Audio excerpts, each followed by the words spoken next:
అధ్యక్ష,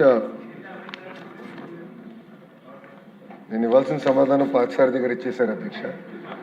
ఇప్పుడు అధ్యక్ష సార్ చెప్పినట్టు ఏంటంటే 943 సర్వీసెస్ మనం ఈరోజు మనమిత్ర ద్వారా ప్రజలకి అందిస్తాం జరుగుతుంది. గౌరవ సభ్యులు చెప్పినట్లు 9552300009 ద్వారా ఈ సర్వీసెస్ అన్ని అందిస్తాం జరుగుతుంది అధ్యక్ష. అధ్యక్ష మీరు చూస్తే 1,48,00,000 మంది అంటే సర్వీసెస్ మనం అందిస్తాం జరిగింది అధ్యక్ష. ఇంతేకాకుండా సర్వీసెస్ అయిన తర్వాత కూడా ఆ వినియోగదారు దగ్గర నుంచి ఫీడ్బ్యాక్ తీసుకుంటున్నాం అధ్యక్ష. సర్వీసెస్ ఎలా ఉంది, ఎక్స్పీరియన్స్ ఎలా ఉంది దానిపైన కూడా మేము ఫీడ్బ్యాక్ తీసుకుంటున్నాం. గౌరవ సభ్యులు కూడా చూసుంటారు, ఇప్పుడు ఏఐ కూడా అమలు చేస్తాం జరిగింది దీంట్లో. సో దట్ కంబర్సమ్ ప్రాసెస్ మీరు ఏదైతే అన్నారు యూజర్ ఫ్రెండ్లీనెస్ ఇంకా ఈజీ యూజర్ ఫ్రెండ్లీనెస్ ఇంప్రూవ్ చేయాలి, కొంచెం ఈజ్ ఆఫ్ యూజింగ్ ఉండాలి దానిపైన ఇప్పుడు ఏఐని మనం దీంట్లో ఇంటిగ్రేట్ చేసి అది కూడా అందిస్తాం జరిగింది అధ్యక్ష. అధ్యక్ష గౌరవ సభ్యులు చెప్పినట్లు ఏంటంటే మేము ఎలాంటి డేటా స్టోర్ చేయం. ఈ ప్లాట్ఫామ్ వాట్సాప్ అనేది మియర్లీ ఒక హైవే, డేటా అనేది అది డిపార్ట్మెంట్ దగ్గర ఉంటుంది లేదంటే యూజర్ దగ్గర ఉంటుంది, మేము స్టోర్ చేయం.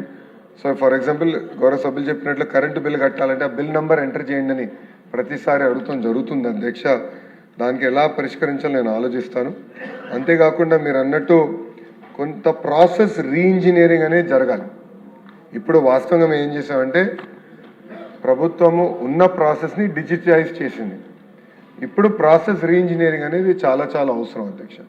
అధ్యక్ష ఈరోజు ఒక బటన్ నొక్కితే మనకి భోజనం వస్తున్నాయి, బటన్ నొక్కితే ట్యాక్సీ వస్తుంది, బటన్ నొక్కితే ఇంటికి కావాల్సిన సరుకులు వస్తున్నాయి, బటన్ నొక్కితే సినిమా చూడొచ్చు. అలాంటిది బటన్ నొక్కితే ప్రభుత్వం పని చేయాలి, బటన్ నొక్కితే వాళ్ళకి కావాల్సిన సర్టిఫికేట్లు వాళ్ళకి అందజేయాలన్న ఆలోచన నా యువగలం పాదయాత్రలో ప్రారంభమైంది. అది సింగిల్ నంబర్ ద్వారా చేయాలని ఒక లక్ష్యంగా పెట్టుకున్నాం. గౌరవ సభ్యులు చెప్పినట్లు భారతదేశంలో ఏ రాష్ట్రం జరిగిన విధంగా మన రాష్ట్రంలో ఇన్ని సర్వీసెస్ మనం మన సిటిజన్స్కి అందజేస్తున్నాం అధ్యక్ష. మీరు ఇచ్చిన ఫీడ్బ్యాక్ ఏదైతే రెస్పాన్స్ ఇంకా స్పీడ్ పెంచాలి, అంతేకాకుండా ఆ రిసీప్ట్ కూడా రియల్ టైంలో రావాలి, క్యూఆర్ కోడ్ పర్ఫెక్షన్ చేయాలని మీరు చెప్తాం కూడా జరిగింది అధ్యక్ష. నేను ఇక్కడ కోరేది గౌరవ సభ్యులను కోరేది కూడా మీరు కూడా కొంచెం వాడి ఫీడ్బ్యాక్ మాకు ఇవ్వండి. ఎలా ఇంప్రూవ్ చేస్తే బాగుంటుంది, ప్రాసెస్ని ఎలా ఫైన్ ట్యూన్ చేస్తే బాగుంటుంది. నేను ఒక రీసెర్చ్ టీమ్ పెట్టి every step you are now analysing.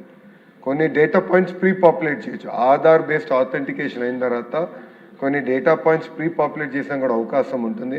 So గౌరవ సభ్యులు కూడా ఫీడ్బ్యాక్ ఇస్తే ఈ సిస్టమ్ని నెక్స్ట్ నేను ఈరోజు కూడా రివ్యూ చేసినప్పుడు ఒక 90-day యాక్షన్ ప్లాన్ తీసుకుని మనమిత్ర 2.0 అనేది మనం ఫైన్ ట్యూన్ చేసి లాంచ్ చేద్దామని చెప్తాం కూడా జరిగింది. అంతేకాకుండా పొలిటికల్గా ఇక్కడ ఉన్న సభ్యులందరూ మనం కూడా డోర్ టు డోర్ క్యాంపెయిన్, ఎందుకంటే ఇది ఒక పెద్ద వరం ప్రజలకి, డోర్ టు డోర్ క్యాంపెయిన్ మనం చేయాల్సిన అవసరం ఉంది. దీనిపైన ఒక డోర్ టు డోర్ క్యాంపెయిన్ చేద్దామని కూడా గౌరవ సభ్యులకి తెలియజేసుకుంటూ వివరాలన్నీ ఇస్తాం జరిగింది అధ్యక్ష.